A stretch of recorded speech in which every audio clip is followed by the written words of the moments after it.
Everyone, welcome to Business. My name is Darryl Kwao. Trade facilitation and passenger movements are expected to improve at the airports as the Ministry of Aviation has set up the National Air Transport Facilitation Committee.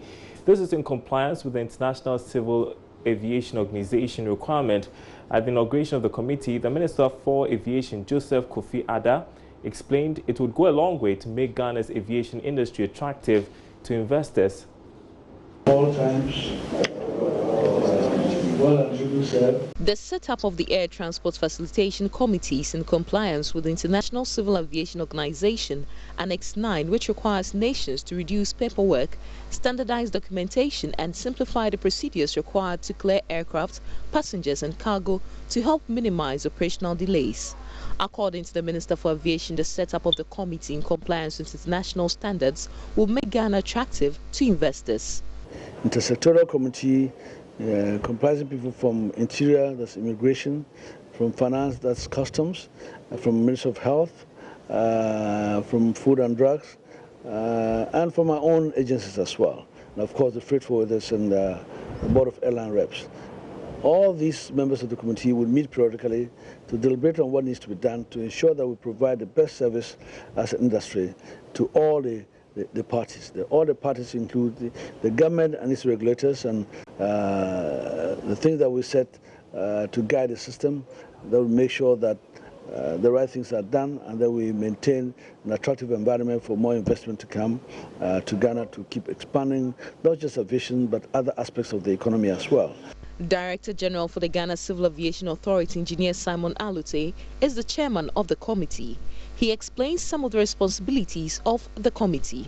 There are various initiatives which all states are mandated to implement. For example, we have the machine-readable travel documents, which is like an e-passport. And Ghana, it's working on this implementation. We've done one phase of it, but eventually we have to have chips in the passports. Then the e-passport will have to be validated and recognized electronically everywhere. So we have programs like the Public Key Directory, which Ghana is yet to be implemented. It's a global database of e-passports. So wherever you go, whichever country you travel to, the border authorities, border control authorities will be able to recognize whether it's genuine or it's fake because they have it already in the database. There are several other programs we can implement only as a body like the Facilitation Committee.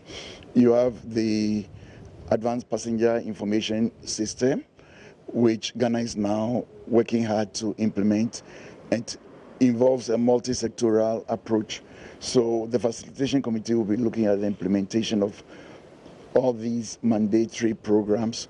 With the civil aviation community, facilitation is in the interest of 4 major groups: member states, air transport operators, airports and customers.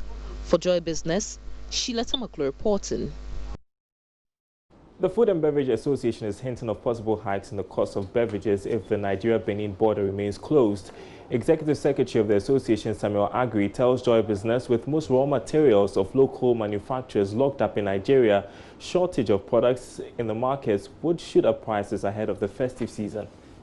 The closure of the border has been a very serious concern. When there are shortages, unfortunately, people take advantage of whatever the situation finds itself.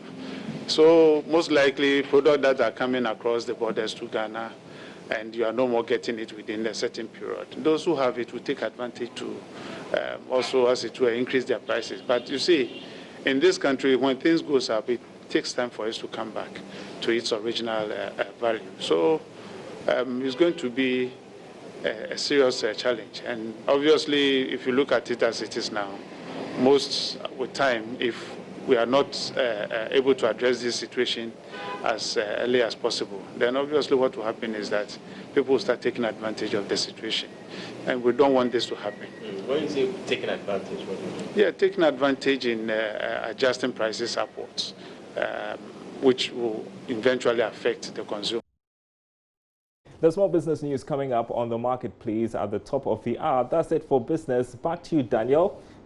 Thanks, Daryl. And I can see you're sporting your poppy there on your lapel. Yeah, I'm sure so many people are wondering why this is on, but we're counting down to Armistice Day. Yes, yes, on the 11th of November, and that's the international day to mark the end of World War I. I have my poppy here, and I'll be putting it on to join the commemoration. It's a global commemoration for this. Yeah, I think I got it right.